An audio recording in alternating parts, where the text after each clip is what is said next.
السلام علیکم and welcome to Iqbal کا پاکستان.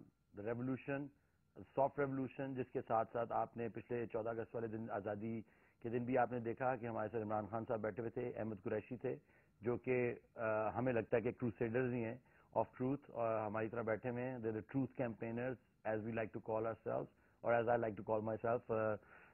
بٹ یہ ہے کہ ساتھ ساتھ بہت سارے کانسیپٹس کلیئر ہو رہے ہیں. آزادی کے بارے میں بات ہوئی پچھلے پروگرام کے اوپر, اور بہت ایکسٹینسو کانورسیشن ہوئی, اور اس کے اوپر پتہ چلا کہ آزاد انسان کون ہے, جس کے اندر پاور ہے کہ وہ ڈریم کر سکتے ہیں آزادی سے, اپنے اعمال جو ہے وہ آزادی سے کر سکے. جب آپ آزاد ہوتے ہیں تو دین یو آر الاؤڈ کہ آپ کسی قسم کے اجتہاد میں حصہ لے سکیں. کیسے ہیں سر آپ؟ الحمدللہ. لاسٹ شو آپ کو بڑا پسند آیا, مجھے بھی اتنا مزہ آیا, اور آزاد ہونے کا ایک وہ ایلوژن جو تھا اس سے ہٹ کے ہمیں ایک آزادی کی ایک ریئل فیلنگ ملی. اور بہت سارے لوگوں نے ای میلز کی, بہت سارے لوگوں نے ایس ایم ایس کیے کہ یہ that was the first good independence day we had after such a long time. الحمدللہ علی, دونوں باتیں. لیکن پہلی بات تو یہ کہ یہ انڈیپینڈنس ڈے ان حالات میں آیا ہے کہ جب ملک کے اندر, سرحدوں کے اندر جنگیں لڑی جا رہی تھی کچھ مہینہ پہلے تک, بالکل, اور پوری قوم مایوسی کا شکار تھی. اس کے بعد ماشاءاللہ سوات میں جس طریقے سے لوگوں نے خوشیاں منائی ہیں, پورے سوات میں جو جوبلیشن ہوئی ہے, جو 14 اگست کے جھنڈے اور ریلیز نکالی گئی ہیں, یہ ثابت کرتی ہیں کہ سوات کے لوگ بھی اس آزادی پر پاکستان سے محبت کرنے میں کسی سے کم نہیں ہے. جو پہلے تصور تھا کہ ان کو ایسے لگا کہ جیسے انہیں نجات مل گئی, ان کو نجات ملی ظلم سے, اور انہوں نے پاکستان آرمی کے ساتھ, انہوں نے پاکستانی نیشن کے ساتھ, اسٹیٹ کے ساتھ اپنی محبت اور پیار کا جو اظہار کیا ہے, اس کا ہمیں اس دفعہ بہت زیادہ لطف آیا. اور جو لاکھوں کی تعداد میں جلوس نکلے ہیں 14 اگست کو پاکستان کے جھنڈوں کے ساتھ اور فوج کے ساتھ مل کر لوگوں نے جلوس نکالے ہیں, یہ اس بات کی دلیل ہے کہ وہاں کے لوگ اس فوجی آپریشن سے خوش ہیں, اور وہاں کے لوگ اس فوجی آپریشن کو اپنے لیے عذاب نہیں بلکہ ایک آزمائش سمجھ کے انہوں نے اس میں کوآپریٹ کیا. اور اس طرح یہ کہ ملٹری جو ہے also it ends up setting up bases in all these areas, اور تاکہ یہ آگے پھر یہ جو واقعات ہیں یہ زیادہ نہ ہو سکے. کیونکہ اب جب لوگوں کو یہ معلوم ہوا ہے کہ سوات میں آرمی کنٹونمنٹس بن رہے ہیں, گیرزنز بن رہے ہیں, تو people have started to come out them self, started supporting the army. پہلے لوگوں کو خوف یہ ہوتا تھا کہ سیاسی حکومتیں فیصلے نہیں کریں گی, فوج کارروائی کر کے چلی جائے گی, بعد میں دوبارہ کمزور حکومتیں آ جائیں گی اور پھر وہی دہشت گردی شروع ہوگی, تو لوگ ڈرے ہوئے تھے. لیکن اب اللہ کے فضل سے پوری صورتحال اور حالات بدل گئے ہیں. لوگوں میں کربنگ اور کمپلینٹس ہمیشہ ہوتی ہیں ایک چھوٹی سی پرسنٹیج میں, لیکن for the larger good of the nation, for the larger good of the state, یہ جو ایک حیرت انگیز فینومینا ہوا ہے, دنیا میں کوئی توقع نہیں کر پا رہا تھا ہمارے دشمنوں سے کہ اس 2 ماہ کے عرصے کے اندر سوات کی پوری ویلی صاف کر لی جائے گی. اور threat is not over yet.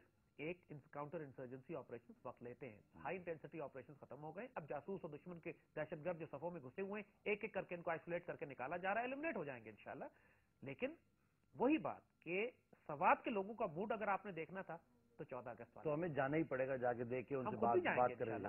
اور لیکن جو لوگ ہمارے دوست وہاں سے ہو کر آئے ہیں, جو انڈیپینڈنٹ میڈیا کرو وہاں پہ گیا ہے, لوگوں سے انٹرویوز لیے ہیں, سیاسی حکومت سے لوگ شکایت کر رہے ہیں, فوج سے شکایت نہیں کر رہے. بڑی اچھی. میرا نیکسٹ کوشچن آپ سے یہ تھا کہ سیاسی حکومت کی آپ نے بات کی کہ اگر کمزور سیاسی حکومت ہوگی تو پھر ملٹری بار بار آ جاتی ہے, اور اب ملٹری بیرک سے نکل کے آ جاتی ہے, کیونکہ ملٹری کو ان کی کرتوتوں کا پتہ ہے. اور یہاں انٹیلیجنس یا آئی ایس آئی یا جتنے بھی انٹیلیجنس ادارے ہیں, یہ موجودہ حکومت یا موجودہ پالیٹیشینز جو جتنے بھی بیٹھے ہوئے ہمارے سر پہ آ کے, ان کی کرتوتوں کا پتہ ہے نہیں. اور بار بار ملٹری کے آنے کا مقصد یہی کہ جو سویلین حکومتیں جو اتنی کمزور اور وداؤٹ اینی, جو ابھی ہم پارلیمنٹ کی بات کرتے ہیں, پارلیمنٹ سپریم اور یا جوڈیشری سپریم یا یہ سپریم ہے, لیکن at the end of the day جو لوگ یہ جو بات کر رہے ہیں پارلیمنٹ سپریم یا جوڈیشری سپریم ہونے کی, وہ لوگ نہ پارلیمنٹ کی وہ چاہتے ہیں کہ پارلیمنٹ اوپر آئے یا جوڈیشری اوپر آئے, وہ صرف کرپشن کو اوپر لانا چاہتے ہیں. تو ایسے موقع میں آپ کیسے سمجھ سکتے ہیں کہ جمہوریت والی گورنمنٹ اسٹرانگ ہو سکتی ہے؟ Let's talk about the patriots, Pakistan سے محبت کرنے والے لوگوں کی. جب ہم اپنی آنکھوں سے یہ دیکھ رہے ہیں کہ ایک حکومت آنے کے بعد 1.5 سال اس کو ہو گیا ہے, آج تک پارلیمنٹ میں وہ یہ ریزولوشن پاس نہیں کر سکے, ڈسکشن نہیں کر سکے کہ امریکہ سے تعلقات ہم نے کیا رکھنے چاہیے, ڈرون حملے بند نہیں کرائے جا سکے, ڈاکٹر عافیہ صدیقی کو یہ لوگ واپس لے کر نہیں آ سکے. اب بات ہو رہی ہے کہ اسلام آباد میں امریکن ایمبیسی کے اندر 1000 امریکن مرین پوسٹ کیے جائیں گے آرمڈ کارز کے ساتھ, جو پریکٹیکلی پورے اسلام آباد کو ٹیک اوور کر سکتے ہیں ایک 15 منٹ کے نوٹس کے اوپر. امریکن مرین بریگیڈز کو لینڈ کروانے کی بات کی جا رہی ہے مکران ساحل کے اوپر. امریکنز کو نئے نیول پورٹ بنا کے دینے کی بات کی جا رہی ہے گوادر کے مشرق میں.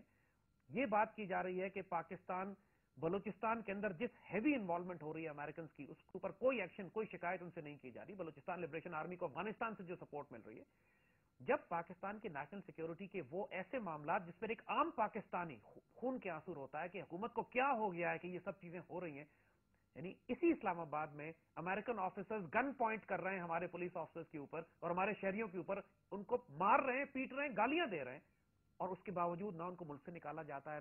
معمولی سا ایک آئی واش کے طور پہ شکوہ شکایت کر دی جاتی ہے امریکہ سے، اچھا آئندہ نہ کرنا، آئندہ مت گالی دینا پاکستان کو، آئندہ ہمارے پولیس آفیسرز پہ گن پوائنٹ مت کرنا. پورے اسلام آباد میں علی Pakistani can not carry guns, section 144 بھی لگا دیے، لائسنس بھی آپ کے پاس ہے تو آپ ویپن لے کے نہیں پھر سکتے. امریکنز پورے اسلام آباد میں M14 اور M16 کے ساتھ دندناتے پھر رہے ہیں، اور پولیس ان کو روکتی ہے اور ان کو اجازت دے دی جاتی ہے نکلنے کی. پریکٹیکلی اسلام آباد ان کو ہینڈ اوور کر دیا گیا. اب مجھے یہ بتاؤ، جب یہ ساری صورتحال ہو رہی ہو تو پاکستانی پیٹریوٹس کیا کریں؟ کیونکہ عام لوگوں میں طاقت تو ہے نہیں حکومت تبدیل کرنے کی. پھر اگر فوج جو دیکھ رہی ہے یہ سارے معاملات ہو رہے ہیں، حکومت مسلسل اجازت دیے جا رہی ہے یہ سب کچھ ہونے کی، ہم کتنا انتظار کریں گے؟ تو بات آزادی کی جب آپ کرتے ہو تو آزادی سب سے پہلے انسان کے فکر، سوچ اور قلب میں ہوتی ہے. ایک غیرت مند انسان آزاد ہو سکتا ہے، بغیرت آزاد کبھی ہوتا ہی نہیں ہے، چاہے آپ اس کو جتنا پنجرے سے نکال کر کھلا چھوڑ دو جنگل میں. آزادی کا مطلب یہی ہے کہ انسان پاکیزہ ہو، مطہر ہو، اس کی فکر اور سوچ آزاد ہو اور وہ آوارہ نہ ہو. آزادی اور آوارگی کا یہی فرق ہے. ہمارا میڈیا یہ سمجھتا ہے کہ میڈیا آزاد ہوگا، ایک بڑا لفظ استعمال کیا جاتا ہے. آزادی کا مطلب ہے کہ آپ کے پاس ایک سینس آف ڈائریکشن ہے، سینس آف پرپز ہے، ایک اعلیٰ مقاصد آپ کے سامنے ہے. اگر آپ کی زندگی میں اعلیٰ مقاصد نہ ہو، اگر آپ کے سامنے سینس آف ڈائریکشن اور سینس آف پرپز نہ ہو، تو آپ آزاد نہیں ہوتے، آوارہ ہوتے ہیں. اقبال نے بڑا خوبصورت اس پہ فرمایا تھا کہ فکر ہو اگر خام تو آزادی افکار. اگر انسان کی فکر خام ہو، انسان کا ذہن کمزور ہو اور کچا ہو، گھٹیا ہو، اس کو آزادی دے دی جائے. اگر فکر ہو اگر خام تو آزادی افکار. انسان کو حیوان بنانے کا ہے طریقہ، انسان جانور اور درندہ بن جاتا ہے. جس طرح ایک آدمی کو آپ ملک کے بہت بڑی اتھارٹی اور عہدے پر بٹھا دیں، اختیار، روپیہ، پیسہ اس کے پاس مل جائے، تو آپ کے خیال میں وہ ظرف کے ساتھ میرٹ پہ پاکستان کی محبت میں فیصلے کرے گا یا ہڑپ کرنے اور آپے سے باہر ہو جائے گا؟ اور یہی ہمارے ساتھ ہو رہا ہے کہ آزادی کے نام پر جو آوارگی پھیلائی جا رہی ہے، چاہے وہ آوارگی پارلیمنٹ کے پروسیس کے ذریعے ہو، چاہے میڈیا کے ذریعے ہو، چاہے حکمران وقت میں جو لوگ، جب نااہل لوگ عہدوں پر فائز ہوں گے تو یہ فساد پھیلے گا.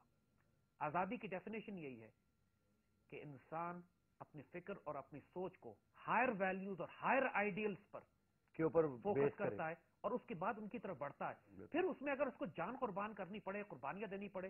اقبال نے آزاد بندے کی یہی ڈیفینیشن دی ہے نا کہ تیرے آزاد بندوں کی نہ یہ دنیا نہ وہ دنیا، یہاں مرنے کی پابندی، وہاں جینے کی پابندی. یہ ہو ہی نہیں سکتا کہ آزاد آدمی کو دنیا میں قربانیاں نہ دینی پڑے.